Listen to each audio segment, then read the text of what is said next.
Hey everybody, welcome to the what are we calling this? The Common Censored live stream. Our podcast called Common Censored. Backstage. So welcome backstage. We have a new set. It's called a curtain. We bought it. Ruin it. We bought it at the You're breaking the fourth wall. The very sophisticated curtain store that has the curtains. So we hired the best in all of Hollywood to come up with a curtain. I think it's nice. Thank you. Welcome, and please do share this. Please let everyone know to join us. We're also usually the external mic sounds better. If you guys can't hear us, let us know because we could go without it, but normally it sounds better. So we're gonna. This guy's telling me it's not a curtain. Well, you think I'm fucking lying? Think I'm lying about the goddamn curtain? Okay, let's. We got a lot to talk about, though. We got a lot here. We, for those of you who are new to this, we raise money each week for a different cause while we talk about the issues of the world, what's going on. I'm joined, as always, by Eleanor Goldfield. How? No, that's racist. Oh, sorry. That's the happy trails. Happy trails. From what? I don't know. It's just something that I heard in elementary school. Okay. Is the happy trails to you until we meet again. Is that the global meaning, the movement for trails? I don't know. It's the shit you learn in elementary school where you're like, I don't know where that comes from. I don't know why, but we did it. And then we got a lollipop. So that's all I fucking know. Okay. Got it. So we're going to talk about Biden's transition, how it looks like he's going to be just so fucking progressive. We're going to talk about what went on at the Trump Reality's Not Reality March that happened here in Washington, D.C., and we're talking about a bunch of other things. But we're going to raise money this week for Veterans for Peace, an organization I've worked with before. I believe you have as well. I don't. Well, yeah. Okay. Just say no. The answer is no. But I've worked with them, and I'm not a veteran. They can work with organizations you're not. Well, I've worked with the NAACP. I'm not black. What? No, but I mean, okay. I mean, I have worked with them, but not. Okay, it's not important. Wow. It's like a friends with benefits situation. We don't know how to define what it is we have, okay? It's complicated. It's just complicated. But we will be raising money for Veterans for Peace, and all the proceeds from your donations on YouTube go to Veterans for Peace. Last week, this is pretty fucking crazy, incredible. Last week, this is awesome. You guys raised, it was $1.42 for Indigenous action. No, it was $742 for Indigenous action. Thank y'all. Especially special shout out to the bidding war that happened at the end. Yes. Totally fine if that happens again, by the way. Yes. If we make that into like a weekly occurrence, the bidding war, totally down. There was a bit of a crazy bidding war that went on, but either way, thank you all who donated last week. I'm sure Indigenous Action will be happy to get those funds. And this week, all the proceeds going to Veterans for Peace. These are people, as you can tell with the name, but I'll explain it anyway. These are people who came back from our ridiculous wars. Some of them realized how insane they were while they were over there. Some of them realized it not until they'd come back and started, educating themselves on what it is America involves ourselves in. And anyway, they realized that our endless wars are fucking catastrophic and awful, and they're standing up against it. And they're kind of, Veterans for Peace is kind of they're omnipresent. They're at a lot of protests. I remember one of the lead guys, I can't remember his name, one of the top guys got his older guy, I don't know, 60s, 70s, but got his face smashed in outside the Venezuelan embassy by those ridiculous fascists here in D.C. And anyway, they're always at a lot of protests. So, little side note here, just because you were talking about veterans, I recently saw an article that with totally not understanding how horrific their headline was, but it said how deported veterans are celebrating Veterans Day. So just think about deported veterans for a second. First of all, the fact that, you know, people who come to this country seeking asylum and people who have lived here for a long time, et cetera, are being deported, particularly to home places that have been destroyed by the United States and our imperialism.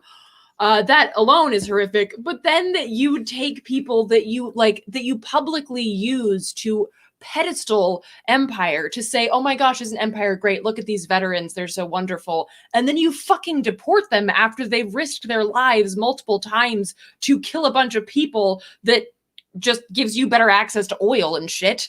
I mean, that's fucking insane. So, but yeah, the person who wrote this headline apparently had no idea how horrific that headline was. But thank you, Nick. Thank you, Nick. Getting it started. Mary Ann just said deporting veterans is a crime. Lock up ICE. Thank you.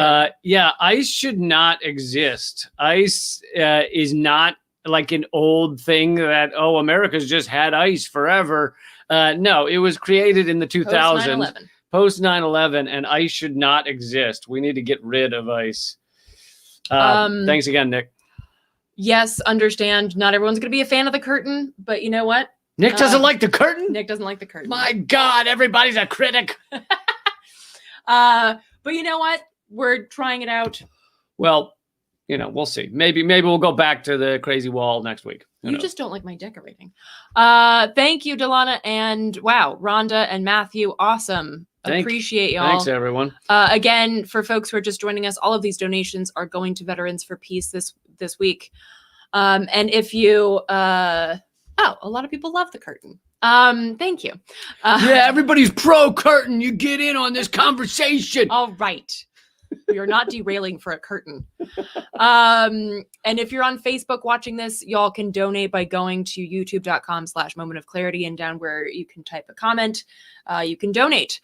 Thank you. And I'd like to let everyone know that the curtain does not match my drapes.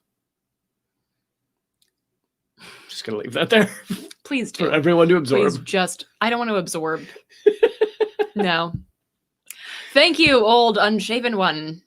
Speaking of. Okay. Okay. So shall I get into a topic? Or you want to stay on the curtain for a while? No, I'm good. I think we can leave the curtain. Personally. We'll add up all of the likes versus dislikes of the curtain. You know what? So just a little side note. There's a part of me, I don't know if this is the daughter of an artist part of me, but I want to take a silver Sharpie and paint like stars and a moon on it. Would you be pissed if I did that? No, I'm game for that. Okay. No, definitely. Carry on then. Okay, please everybody share the feed so we can have as many people as possible show up. I want to get into some of Biden's transition team. Now, this is not the cabinet. He hasn't announced any of that. What you do when you transition to president, which I'm sorry for any people who are living in the fake Trump world, but Biden has won the presidency. Not that there's much difference between between these two clowns, but the fact is, they are two separate human beings. That I will agree with. And one of them, although Biden's not sure. One of them, Biden doesn't know where he is, but he thinks he's part of Trump's brain. But scary. One of them has won the presidency, and so the transition are these group of people you get together that look into how to create the transition, what kind of people you'll need, who to hire. You've got to hire whatever it is, thousands of people all within a span of a few months, and so you can see some of what Biden's getting ready to do with his cabinet, with his government, et cetera, the Biden-Harris government, by looking at who are they choosing for this transition? Who are they selecting as the leaders to tell them what to do with the rest of the government, how to craft this government? And I'm not going to go through that many of them, just a few, because the names and the histories of all these people would take a couple hours. But there's a great article at the Gray Zone you can check out. Thanks so much for everybody who's donated. Thank you, Chris. Yes. Chris just had so Chris, I thought was very succinct. And yes. I'm about to go through for 10 minutes what Chris just said in one sentence. Biden's transition team is neoliberal oligarchs returning to the White House. Exactly, they're considered the competent imperial management. But I'm going to give you some of the names here. Thanks, Brianne. So Lisa Sawyer, is one of the top people in the transition team. She served as director for NATO and European Strategic Affairs for the National Security Council from 2014 to 2015, and worked for Wall Street's J.P. Morgan Chase. Wow, NATO and J.P. Morgan Chase as a foreign policy advisor. Is there That's any like the awful more evil bingo? Is there any more, fucking anal polyp on the devil's rectum than J.P. Morgan Chase foreign policy advisor? Like the person that tells J.P. Morgan Chase how to create more wars via our government. Yeah, that's amazing. So that's Lisa Sawyer. Let's see. So U.S. Assistant Secretary of State for African Affairs Linda Thomas Greenfield was appointed leader of the Biden-Harris State Department team. All right, so she's helping create the entire transition for the entire State Department. She is a stalwart ally of former U.S. National Security Advisor Susan Rice, who many think may become the, I believe, is Secretary of State. Susan Rice pushed for war in Libya, supported the invasion of Iraq, and was involved in the decision to remove peacekeepers from the UN, which enabled the Rwandan genocide. Multiple Biden-Harris appointees back regime change in Venezuela. Paula Garcia Tufro was a member of Obama's National Security Council and is on the NSC team. She was at the NSC when Obama declared Venezuela a, quote, national security threat, and has consorted with the DC group that represents failed coup plotter Juan Guaido. Well, and here's the thing, like people might balk at the idea that Venezuela is a threat, but it is actually a threat. It's the threat of the good example. That's a good point. Because what Venezuela has done is they've shown what a government can do if it actually works for the people, even in the most strict or not strict, but stringent and measly economic situations, thanks to the U.S. Economic warfare that we've been waging against Venezuela. But they've still been able to offer their people free healthcare, free education, subsidized meals. There are food forests throughout Venezuela. Urban farming is a big thing. People have access to their basic human needs. And this is what is possible if you have a government that is more interested in people's ability to not just survive, but to thrive. Thank you, DS. Thank you, DS. And this is the threat of it, a good example, which is why you see the U.S. going after so many left-leaning or socialist-leaning governments around the country or around the world, particularly in our so-called backyard, thanks to the Monroe Doctrine, which dictates that we have control over South America and Latin America because of America. Also, real quick, just wanted to let you all know that all economic, what do you call it in English? I don't know what we're talking about. Forms of currency sanctions are accepted here. Monetary forms? Canadian dollars, currencies? American dollars, currencies, yen. Easy with the pen. We discussed this last rubles. Week. Rubles. Yes, we don't have Deutsche Marks anyway, but if you could send some. Also, if you have any Prussian francs, you can send those our way. Yes, thanks a lot for the donations. All the funds going to Veterans for Peace. So I'm getting to perhaps the best one. Oh no, I got two more really good ones that I'm going to tell you. Again, this is from Gray Zone's article on the Biden transition. Feel free to go over there and read the full article. But Kelly Magsamen, the Vice President of National Security and International Policy at the Center for American Progress, and a former Pentagon and State Department official, is the Biden-Harris NSC is on the Biden-Harris NSC team. When Representative Ilhan Omar grilled, this is my favorite, when Ilhan Omar grilled Elliot Abrams, special envoy to Venezuela. So Elliot Abrams, you have to know, is a fucking nightmare. I mean, he is Caligula. This guy has so much blood on his hands, and he loves running these programs where we destroy other countries, going way back to the 80s. I don't know, maybe even the 70s. But he's been in charge of so much horror. And so Ilhan Omar grilled him pretty hard during his hearing. And Magsamen rushed to the defense of her former boss, calling Abrams a fierce advocate for human rights. Wow. Pretty incredible. I mean, this guy is he's like a Kissinger. I was just gonna say, it's like he's- calling Kissinger a fierce defender of human rights. It He's really is. he's similar to Kissinger. He creates the policies that that are behind our attempted coups, sometimes successful coups in other countries. And obviously those destroy so many lives. I mean, I know we mentioned this figure a lot, but at least 40,000 have died from American economic war against Venezuela over the past couple of years. Yeah, it's probably more like 100,000 by now. Thank you, Judith. Appreciate it. So, and everybody, please take a second to share this on all your social media platforms. So I'm getting my favorite one, which I do play the clip. I believe it's on the upcoming Redacted tonight, but I'm going to tell you about it anyway. The head of the Joe Biden transition team for the U.S. Agency for Global Media. Okay. So this is the guy in charge of basically Biden's entire view of media going into his White House, what he's going to do with it, how he's going to change it or alter it or censor it. And his name is Richard Stengel, and he's branded himself. He called himself, when he worked at the State Department, the chief propagandist at the State Department.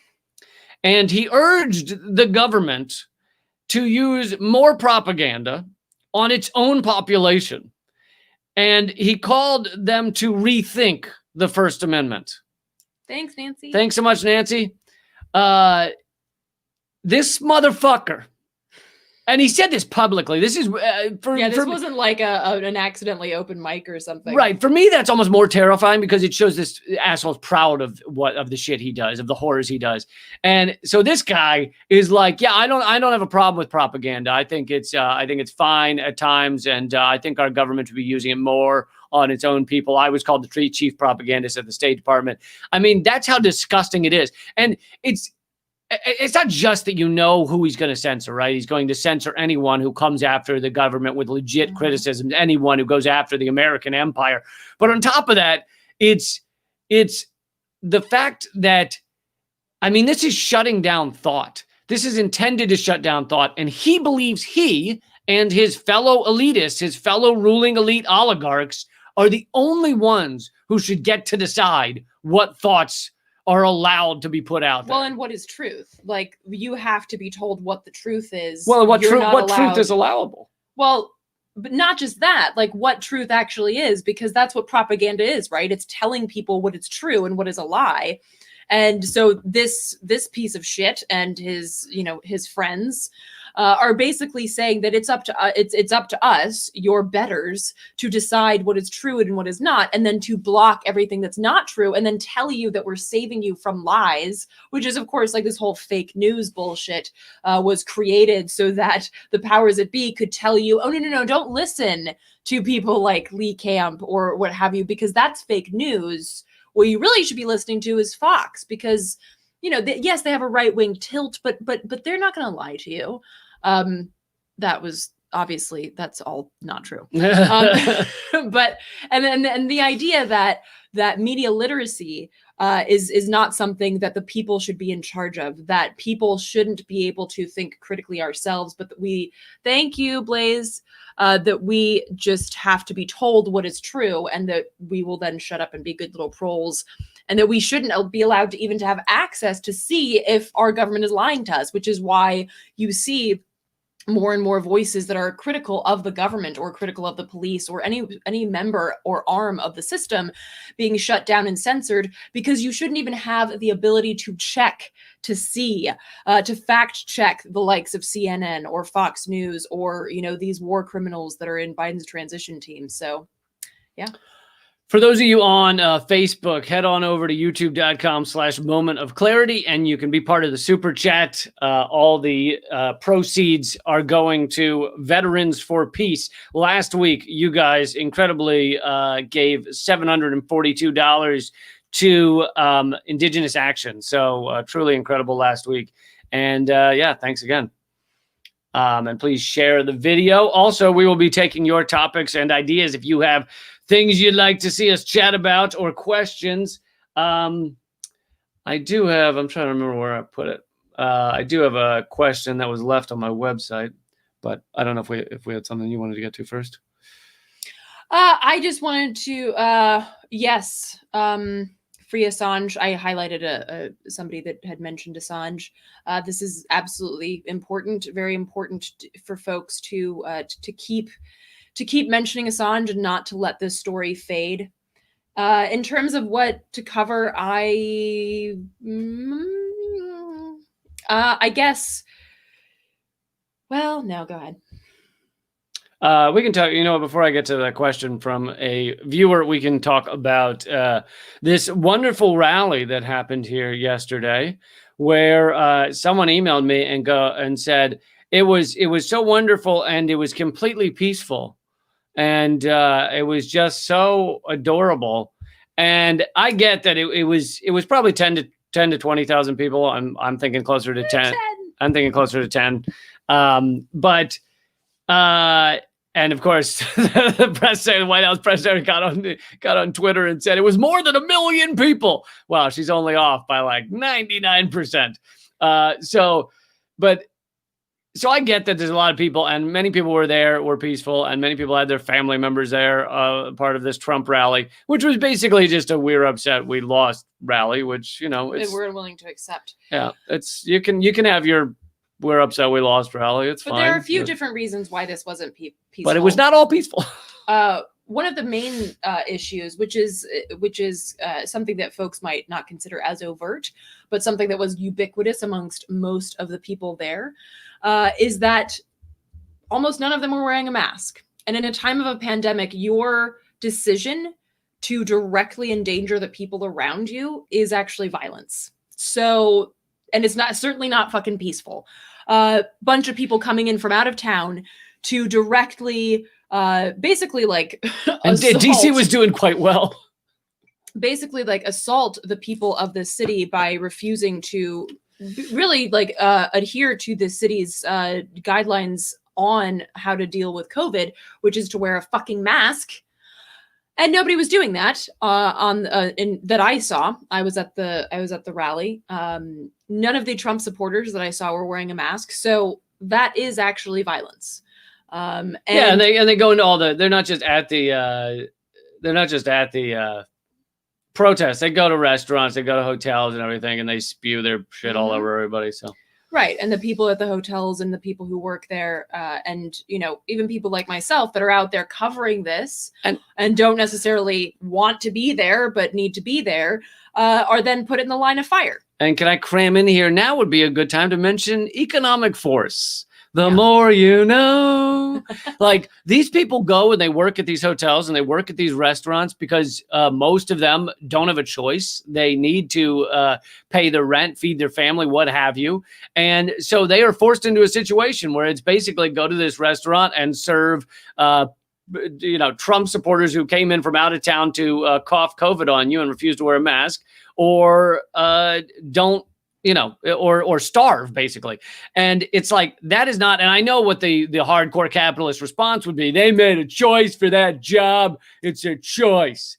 And it's like, yeah, that's not a choice. That's violence of the system against them that's pushing them into that. So, and for people who are arguing this point that refusing to wear a mask is not a form of violence, say that to the people who have died of COVID. And no, a mask is not 100% sure that you will survive, but it is a fundamental key in stopping the spread of COVID. And GOPers and Trump fans have actively avoided this, which is why we see in places like South Dakota that had the Sturgis rally not too long ago. Was that North Dakota or South Dakota? I can never keep that straight as to where Sturgis is. Oh, that one's Dakota. Thank you. Yep.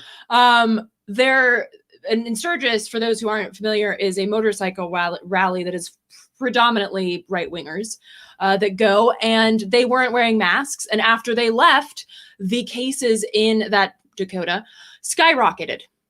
And these are predominantly indigenous communities that have been hit incredibly hard by this. And people are dying. Like, so for the people in this thread that are like, for the people in this thread that are like, oh, that's not a big deal. You're making it into this big deal. It is a fucking big deal for people who are dying of this virus. So shut the fuck up, I guess, is what I'm saying. Also, Well, yeah, and also on the mask thing, it's like, use your fucking common sense. Yeah, wear a mask when you're around people. No, you don't need to wear a mask when you're walking in the middle of a field alone. So yes, it's like you can become a sheep to this shit where it's like, I saw him 100 yards away and he didn't have a mask on. It's like, no, you don't need to have your mask on if you're running out in the woods. It has to do with being around other people, if you understand anything about how a virus works. which obviously the people who were at this rally don't. Which I guess kind of flows with their extreme disdain for science. Hold on, I gotta give Kyle a high five for one of the dumbest comments. I don't know if he was no, you don't have to. But No, I'm not. I don't know if he was kidding or not. But he goes, "People are dying all the time. You're gonna make it illegal?" Here's the thing: it's like, what does that even mean? Yeah, yes, people die all the time. They don't. There's certain things they don't need to die from, such as being run over by your car. Is it illegal? Hold on, let me finish. Is it illegal to run over someone with your car? Yes, it is. So killing people in a variety of ways is illegal. So no, they can't make going into and coughing on someone illegal because they can't verify whether you chose to spread a virus to them.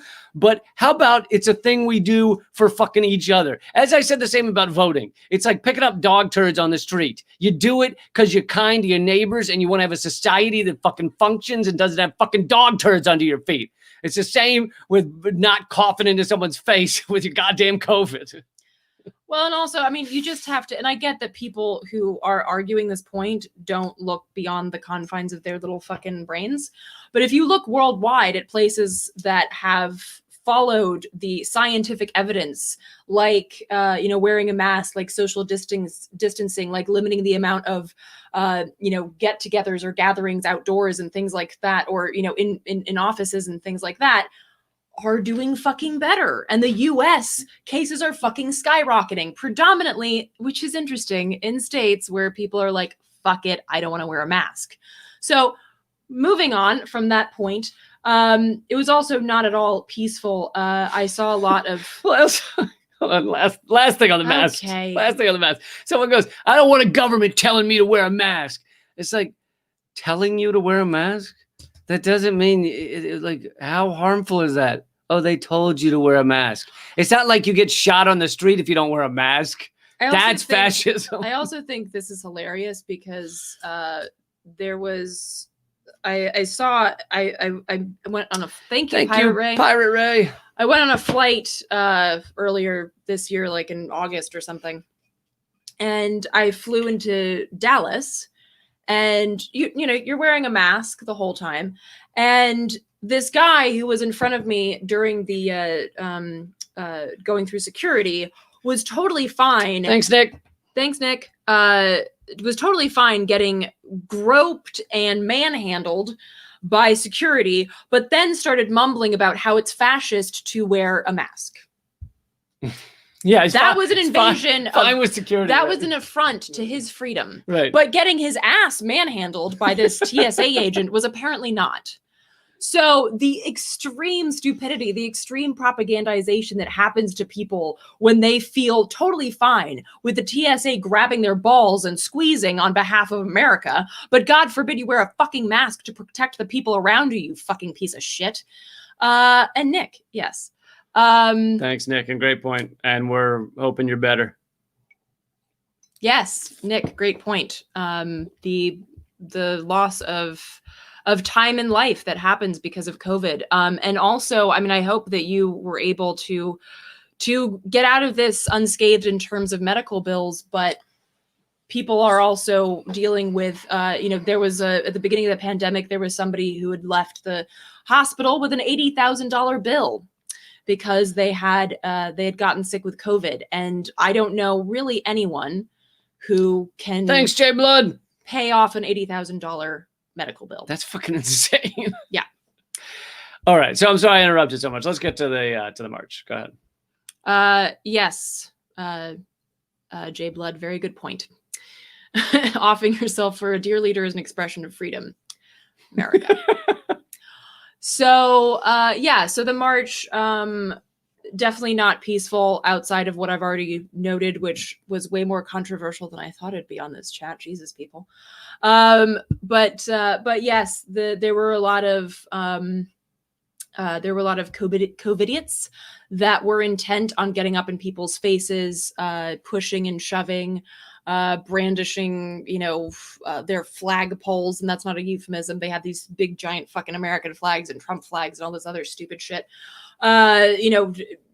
Checking people with those. And of course the cops, as they do, just kind of watched and let this carry on. Later in the evening, 3 people were stabbed. Thank you, Pirate Ray. By Proud Boys, which were here as part of that march. Several Black femmes and women of color were harassed and assaulted by the MAGA people over at BLM Plaza. And so the idea that this was peaceful is a lie. It's propaganda on behalf of fascists. Well, and so many people were passing. Apparently, it was going viral. A video of one of the Trump supporters getting basically knocked unconscious by, I believe it was Black Lives Matter people. But the video was selectively edited, and I saw the full version in which the Trump asshole comes running in, pushing people, pushes a woman, and seems to be trying to hit her, but she's backing up, so he's unable to strike her in the face. And then he gets hit by one of them, which, guess what, tends to happen when you run into a group of people at a rally or not at a rally. If you run into a group of people at a fucking bar and you start shoving people, you're likely to get punched in the face. Mm-hmm. Like, that's how, I don't know, America works. Maybe the world works. It happens. So, yeah. But it was selectively edited so that people could share the viral, half a version that people thought mattered. Yeah, it's garbage. Indeed. So yeah, that was really, I didn't really have much else to say about the march, except that it was a parade of stupidity, a sore loser convention, a fascist. Thank you, Yuko. A fascist gathering, and that it has not at all deterred folks in DC from continuing our work of mutual aid and protecting our communities. So, yeah. Do you have thoughts on... Oh, by the way, all donations are going to Veterans for Peace. Thank you to everybody who's donated. All proceeds are going to Veterans for Peace. They do a lot of good work and a lot of protests. Yuko is asking, and feel free to chime in, folks, to answer as well. How can we fight Biden's plan to crush the left? Do you have thoughts? I think that a lot of it's going to come on the ground. A lot of it is not about voting. I believe you should vote, but I do not believe it's going to change the world. So most of the change that I see and I'm seeing in the world is coming outside of voting, or especially outside of these clown politicians. Talking about them all day will not create change. And although this is voting, it's not the clown politicians. The ballot initiatives across the country that were passed showed that Americans agree on so many of these crucial issues. We agree we're done with the drug war. We agree we're done with we're done with not having a livable wage. These things are passing when people are allowed to actually vote for them outside of the red-blue party horseshit. So, yeah. And for folks asking how you donate, you have to go to youtube.com/momentofclarity, and then where you put where you put your comment, you can click on the $sign and donate that way. And yeah, I would agree with folks. Someone just posted, which I highlighted, that Biden's not going to move left. Look at his entire political career. It is right wing. He was right wing in the Democrats before that shit was cool, which is now very cool to be a right winger in the Democratic Party. But Biden was doing that way before. And so his entire political career, his entire policy platform is not going to move left. It has never been anything about the left or about people's rights or, our rights to a livable future. It's never been about protecting the planet. or people. It's been about the foundations of this country, which is white supremacy and capitalism. So to think that you're going to nudge Biden to the left, I'm really sorry, but that's not true. The only thing that we can do that would force his hand is to make it politically untenable to do anything but, for instance, sign something like the Green New Deal, which, by the way, is a watered-down version of the European Green New Deal that was founded on concepts of eco-socialism. But the only way that you would get even something like that is to make it politically untenable to not, which is through, as folks have been commenting here, which is through protest and community organizing. And I would also say a very important part of this is to not just fight, not just to be reactive, but to do the work of building alternatives and to do the work of working around the system and not begging from the system. Absolutely. Wow, Whoa, thank you. Thank you, Aw. Thomas. Veterans for Peace. I know this crazy Dane. Oh, do you? You do too. Oh, hi, Thomas. I'm just remembering. He was that drunk. No, I'm kidding. Yeah, it's true. Thank you, Jay Blood. Thank you, Jay Blood.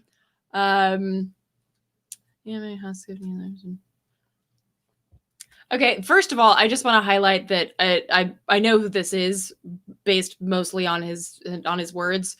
Check out Free Children of Earth if y'all haven't. It's a great band and incredibly poetic and powerful lyrics. Just like, I mean, this comment is incredibly poetic without him even trying. But yes, so exactly, like, not being able to push Biden left is our strength. The idea that we as the people hold the power and not begging for change from the powers that be is where we realize our own ability to affect change outside of the system that oppresses us. So absolutely.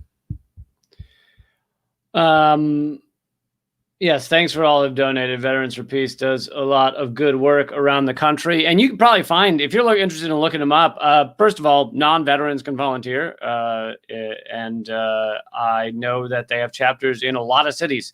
So you can check them out probably near you. I could go into a question I got from a viewer. Please. Sound good? So this is from Anissa. It's possible she's responding to our podcast, Common Censored. So if anybody likes what you're watching, I hope you do. Please look up Common Censored. It's free to listen every week. And for those of you who don't like the curtain, there's no curtain. That's true. Thank you, June. Thank you, June. This is from Anissa. She says, "Hey, from Canada." So for all you Canadians out there, that's the right way to pronounce that, right? That's when a Canadian gets. That's when a Canadian gets crazy. That's when a Canadian gets crazy. They're a Canadian. Oh God. Hey, from Canada. I always look forward to each episode. It's a real treat for the. Okay, I didn't mean to read all the compliments, but thank you. Sorry. I wonder what your thoughts are on B corporations. I can't seem to find any info on them from good people such as Richard Wolff. Richard Wolff, great economist. You should check him out. Curious to hear your thoughts. So B corporations, she then goes on to explain B corporations have alternative charters that allow them to be more socially conscious. And this is true. There are several good B Corps. Thank you. Kyla, maybe? Kayla. I'm sorry.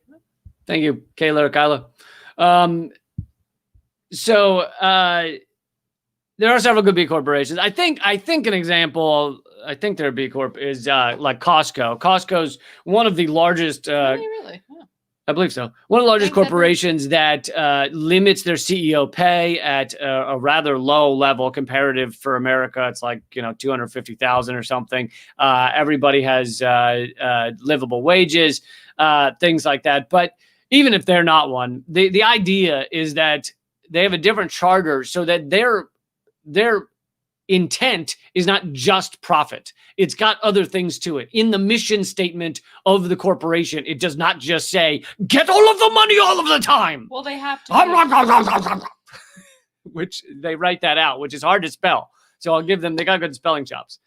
They have to be socially responsible in some way. They have to be useful to the public in some way, which incidentally, corporations used to exist on a charter that demanded that they have some way of bettering the society around them. That was what a corporate charter was given for. Wow. Thank you, Lorna. Thank you, Lorna. And then a lot of corporations were dissolved once they had built the bridge or done something for like a public works project. This was the idea of a corporation. It existed for a moment in time to do good for society, and then it was dissolved. Obviously not what corporations exist as now, but the concept of a B Corp is to kind of create a semblance of that idea. And so, do I support the idea? Yes, I support the idea in that, this is not a perfect world. And so anything that helps a little is good.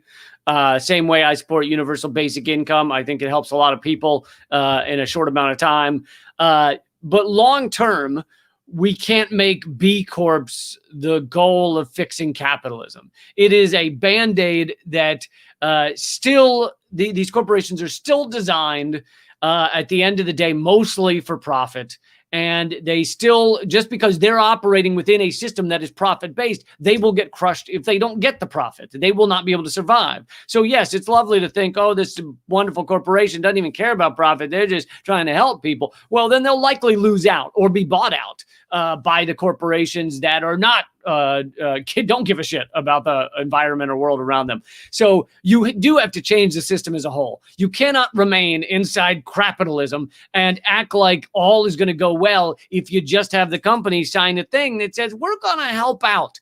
And actually, this reminds me, this is exactly what, so Nick Branna, he runs MPP, but that's not what this is about. He was invited to a large convention MPP stands for Movement for a People's Party. Movement for a People's Party, not men's penis prolongation. We do not support that organization. If you have a small dick, own it. Own it. Saying. Well, they're like T-shirts and things, or what are you looking for? However that works for you. So he's flown out to a goes out to a convention that is. Thank you, Shay. Thank you, Shay. That is some of the top minds in the world getting together to decide what to do with AI. Artificial intelligence. So. What I have zero intelligence, not artificial at all.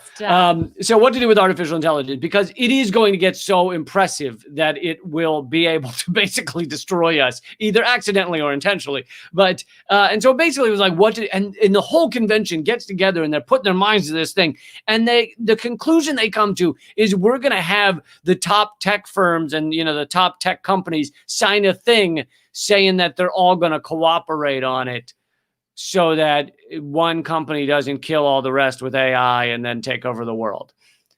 And the idea that the best you can come up with is corporations being like, yeah, we're totally going to do that. Okay, sign right here. Yeah, it sounds good to me. Is horseshit. You have to change the systems. You have to put in far more powerful regulations. You have to change how the systems work. So yeah, it's laughable. And so that's what B Corps. I mean, they don't remind me of that because that seemed like disingenuous and stuff. I think these are genuine people trying to help the environment, trying to help the world, but right. They're living in a system that is not built that way. It's not built for that. Well, right, and I think that I've talked about in the past like this stopgap idea that you do the best with the tools that you have at the moment. So I do think that if you are in a place where you're starting a corporation so that you can, have a job and feed your family or whatever the fuck, making it a B Corp is obviously better than making it not a B Corp. Right. So yeah, I think that, the idea is not like, let's shit on B Corps. The idea is that, yes, B Corps are the better alternative, but we are still driving off a cliff. Thanks, Jessica. Thank you. We are still driving off a cliff, and B Corps are not going to save the day because, as Lee noted, they are part of the larger system of capitalism. So I think it's important to highlight that while saying that, yeah, there are some B Corps that do good work. Yeah. So I think that if there was more understanding of capitalism, of what it is. I mean, it is the idea of infinite growth on a finite planet. I'm working on a piece right now that's about how paradoxical capitalism is. That's paradox number one. Paradox number two is that it works off the idea of false scarcity, faux scarcity, in a world where we could all be okay. We could all not be starving and be fine. Faux scarcity in a system where they want everyone to consume as much as possible. So we're going to create a fake scarcity, but also eat everything up. So it's paradoxical in multiple ways, and it's just utter horseshit when you like sit down and actually analyze how this system works. That doesn't mean I have all the answers, but guess what? You don't have to have all the answers to point out the flaws of the fucking system you live in. Right. And this is also like the criticism that comes from the right when they're like, well, did you drive a car to the pipeline protest? Yeah, because I couldn't fucking find a horse to ride. Yeah, I live in this pogo. You got a pogo there.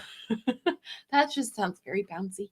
I mean, a horse can be pretty bouncy too, but so this is the problem that like this purity bullshit that folks on the right say, you know, like, well, if you're gonna talk shit about it, then don't exist in the system. And it's like, okay, a part of me would love to fucking Robinson Crusoe it, but I can't actually affect change if I'm up a tree eating coconuts all fucking day. Plus, I don't like the heat. So this is the issue, that you can't critique the system if you also live in a place that uses electricity and you have a computer that's made from fucking conflict materials dug up by children. I know that. Thank you, Chuck. Thank you. Amen to that. But that's a total fucking fallacy. It's this very like black and white binary position that doesn't hold true in reality. We all exist on a hypocrisy spectrum. I know that I do things that are part of the capitalist system, but in the only way that I can affect change in the system is to have a phone, is to use the internet, is to exist in an urban setting for right now. And this means that I have to engage with parts of the system that are, of course, very oppressive. That doesn't mean that I can't take a car to block a pipeline construction. That suggests that I can't be against anything that the system does, which is, of course, fucking fascist and absolutely absurd. So, yeah, that sort of, binary fallacy is incredibly dangerous, and please don't feed into it if somebody throws that shit at you. Right, and it's used to shut people up because they don't want to actually argue about the merits or problems with capitalism. They don't want to actually have the debate. So instead, they try and cut it off by saying, "Don't you have a phone?" And that's it. And it's like, well, a phone was actually created by technology, and actually we people working together inside a department, inside a company, they were cooperating, which is not part of capitalism. Capitalism is cutthroat and destroy your neighbor. So inside of companies, they're kind of socialist. Hey, everybody get together and let's make sure we design this phone right. Outside of companies, they're like, fuck you. You use the same curvature of the outside of the phone as we did. So we're suing you for $1 billion. Literally, iPhone patented the edges, the curve of the edges. And this brings up another good point that I saw somebody mention, that because kind of like what you were saying there, Lee, just because we have these things under capitalism doesn't mean they wouldn't exist under another system.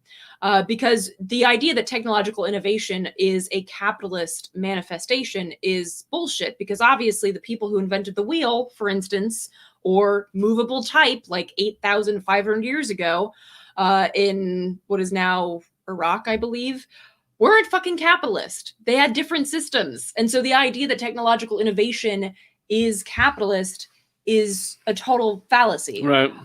So that's the other side of that too, is that just because we want to have technological advancements doesn't mean that we have to be existing in this incredibly oppressive system in order to do so. Absolutely. So we have 10 minutes left. Thank you, Osama. Thank you, Osama. I'd love to get $50 more for Veterans for Peace in those last 10 minutes. If you guys could donate, that would be awesome. Even if you just have $1 or $2, all proceeds are going to Veterans for peace. This person saying automation is going to fuck a lot of people up. And exactly. But here's the thing. Automation should be a good thing. We should want automation to get rid of jobs because ideally those people would then be paid what got saved by robotics or technology. But of course, we live in a system where the goal is to just have as few workers as possible, fuck everyone else. All of the savings from these robotics go to only the top couple people of the company. And, the workers don't benefit at all. Even if they're the ones that allowed that company to get to the point that it's that profitable, it can switch to this new technology. And so, this is, and people point this out. They'll point it out in one company. They'll go, that's not fair. GM's going to get a robot to make that car part, and they're going to fire 10 people. We need to, that's not fair. And it's like, you're right. It's not fair. But that also is the system as a whole. Thank you, Elise. Thank you, Elise. That is going to happen again and again and again. And even if you fight that company and succeed. Thank you, Herb. Thank you, Herb. It's still going to happen again. Because the system is designed that way. And you can see this also with some of the companies where Trump yelled at a company on Twitter, a Carrier, for example, and said, they're going to bring all their workers back. And they brought them back for a year. And then they shipped all the jobs overseas again. Because at the end of the day, they're just looking for the money. It's the fucking money, man. They're not going to sit there and be like, we were really good to the community. No. Yep. So... I had something, but then I lost it because I got stuck in the comments. Some great comments here. Yes, we're gonna some kind of UBI, which is Universal Basic Income. Fun fact: UBI was put forward by Nixon initially. Oh yeah. He did put it forward. He put forward, which is funny, isn't it? But and of course it didn't get very far, but it's fascinating. I don't know if y'all ever enjoyed having these conversations, what if historical kind of brain fuckeries. Thank you, Travis and Rhonda. But this idea, what if Nixon had gotten UBI thank you, Iben. Through? Wow. Thank you. What'd she say? This is Danish. So what was I saying? Nixon.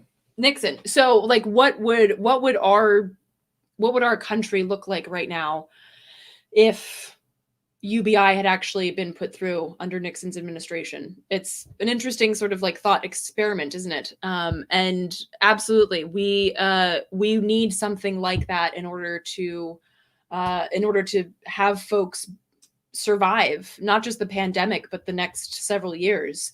But again, as we've talked about in this stream and other podcasts and things like that, there is no such thing as asking for this, as begging for this. It has to be a demand where the only path forward is to do it. And the example that I like to use is Woodrow Wilson. Woodrow Wilson was a piece of shit, sexist, and a racist. Everyone likes to talk about him because he was like, women's suffrage. He signed the women's right to vote. Yeah, but not because he wanted to, because it was politically untenable to do anything but sign that shit. So I think it's important to recognize that the powers that be don't want us to thrive. They don't want us to have a livable future, have a livable wage, have the ability to take care of our families and to do anything but the very base level of survival so we can continue to be dutiful proles. We have to push that shit. The only reason that anything we enjoy, the fact that children can no longer be thrown into a factory to start working at age 10, all that kind of shit has been hard fought and won, and we have to continue to do that. So thank you, CCNN Smack. But it's got a pear with a hat or something. Oh, see, I'm missing all of the... You're missing the pears. Yeah. Nick, where are you with my pear descriptions? Damn it. I think he left because he didn't like the curtain. Oh, really? The curtain drove Nick away? Drove Nick away. Wow. So I real quick, I want to address Jay Blood mentioned that he said UBI is put forward to allow corporations to, get rid of workers, automate and get rid of workers and allow the continued capitalist economy to continue capitalist economy. You get what I'm saying. But getting a little late. But and I totally agree. It is the reason it has been for UBI has been supported by like Elon Musk and Zuckerberg and all these people is because they see the writing on the wall that capitalism is collapsing. And the only way to keep it going is to give people enough money that they can spend that money. And if you don't have workers, they can't fucking spend the money. And I understand that. And at the same time, if you, I'm not drunk as fuck, but I appreciate it. If the same time, if you were to create UBI, then overnight you'd end poverty in America. You'd end homelessness in America. You'd end so much suffering and misery. And I believe that you could have UBI and still work to crush the system as a whole and create something better. So I get the argument, and I have even spoken about it before. I speak about it a lot because I am not denying that the reason these ultra capitalists support it is to prop up the system. But there's too many people that would benefit from it tomorrow for me to like stand there and be like, no, I want everyone homeless and suffering so that it hurts capitalism more. So. Well, right. And I think this kind of same with a minimum wage, higher minimum wage, same idea. This kind of circles back to the conversation about B Corps. And this is also something that folks have brought up with universal healthcare. It's like, well, shit, I don't want to rely on this horrific government. Thank you, Nick. For my healthcare. Oh, Nick didn't leave. See, I missed the pictures in the background too, but I'm the one who put the pictures there. I don't know if Lee loves my decorating, but whatevs. Actually, it's not even mine. It's mostly my mother's because I don't really have an eye for this shit. Well, you didn't put them all. All right, well, fine. We'll go. We'll go to Kurt next time. But But I didn't put them all there. I put. It's true. The Bill Hicks is his. Bill Hicks, Carlin, and Dick Gregory. Those so you're mine. Covering up your own panache for interior decorating. Para-character laying on her back, contemplating the next 2 years of Biden, the 10 years of. Oh, that's a rough para-character. But you're listening to Joan Jett, which makes it all better. Thank you, Nick, for my para-character description. Anyway, so as I was saying, this is kind of like that stopgap issue that we were talking about. Just because you have, thank you, independent-left.news. Just because you have, love you too, independent left.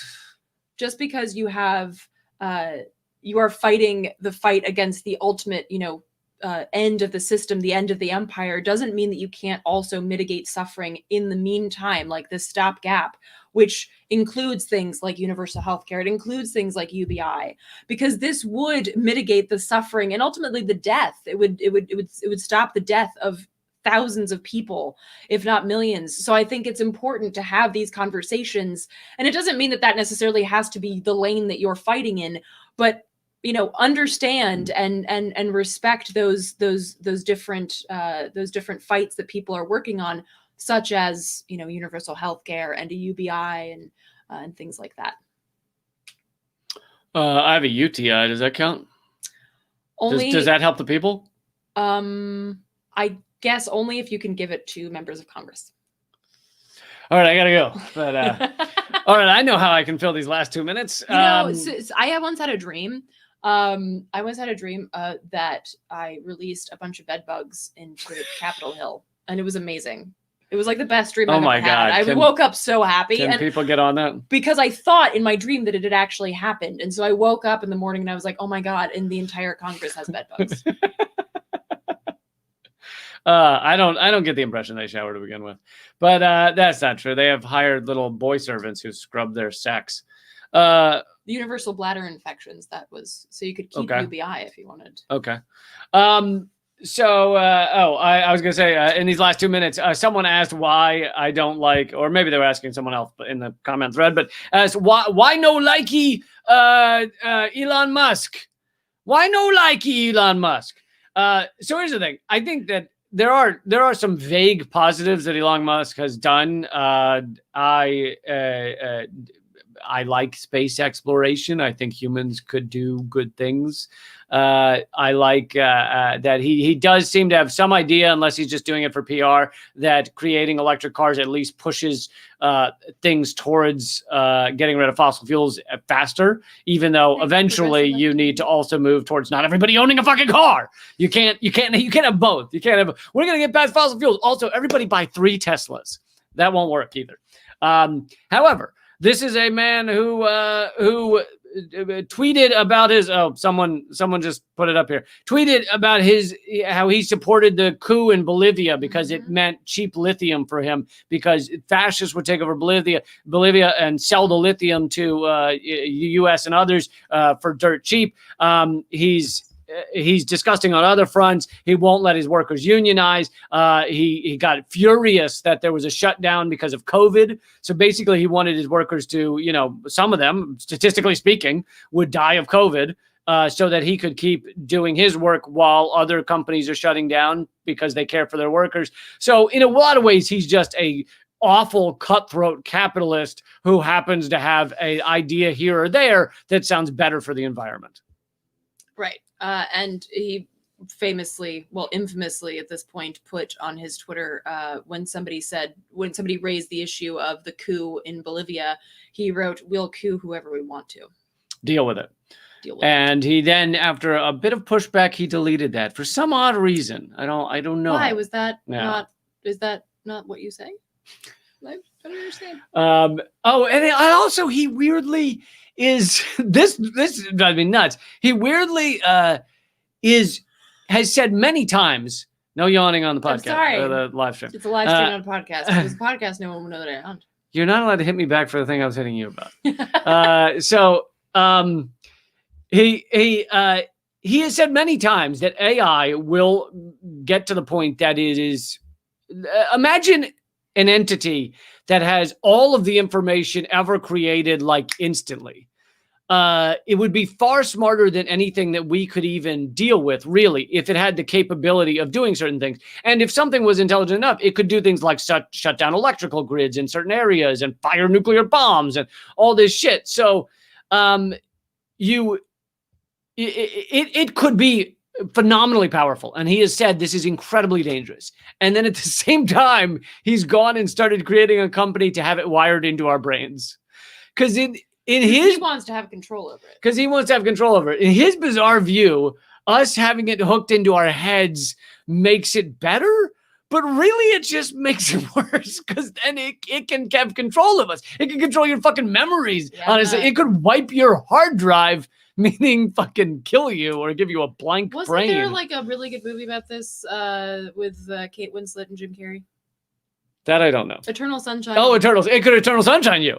No, that doesn't look fun. It looks awful. That's go Elon Musk, go watch that fucking movie, okay? All right. Yeah. So thank you guys so much for joining us. We do a podcast called Common Censored. It's free every week. So please join us there as well. We try and do these regularly. They're almost always Sundays at 8, but not every week. And I do a lot of live streams. They're all leecamp.com on a lot of issues. And Eleanor's movie, which has received all kinds of awards and honors, is at hardroadofhope.com. It's a documentary. You should definitely check it out. What am I missing? I do a podcast called Act Out that comes out every other Friday. I also do a podcast with Carla Bergman. We just had Des Lynn talking about mutual aid and radical community care. And we'll also have Clee Benali on from Indigenous Action just before Thanksgiving. And this is big. I don't know that I can pull up the exact thing right now, but the Kevin Zeese Emerging Activist Fund, maybe I can find it here quickly. Kevin Zeese Emerging Activist Fund is... They're looking to give away an unrestricted grant of $20,000 to an emerging activist. So if you consider yourself an activist, you've been working with groups or doing things in your community. Consider yourself an emerging activist. Yeah, so probably a younger activist. If you're 72, it's unlikely you're scoring. Well, no, if you're just emerging. Well, I think they ask you what you've been involved in, so you have to have done. Well, I know, but if Mentally you just started emerging? your journey, Mentally My emerging, point or is- nipples emerging, or crotch emerging. definitely What? not crotch. No, but if you're just emerging in the activism realm, then it doesn't matter if you're 12 or 7. Okay. So there's no age limit. I was just saying, okay. Maybe I haven't met that many 72ers that consider themselves emerging, but okay. I think that's great. I am all for that. If you're 72 and you are emerging, yes. Okay. So unrestricted grant of $20,000. They're accepting applications until December 13th, and you can find it at popularresistance.org. I'll type it into the comment section here, but I think it's super easy to find at the website. It's like at the top. So go check out the Kevin Zeese Emerging Activist Fund and share it with not young people. Share it with anybody who's emerging. Share it with anybody who's emerging that you would like to see maybe score that $20,000 unrestricted grant. There's application process. Popularresistance.org. Okay, and all these funds, all these proceeds are going to Veterans for Peace. All these donations, Yeah, not the Kevin Zeese thing. Yeah. You can also donate to the Kevin Zeese thing at Popular Resistance. But if you're watching this later and you are not watching it live, you can look up Veterans for Peace. Very easy to find their website and donate there. All right.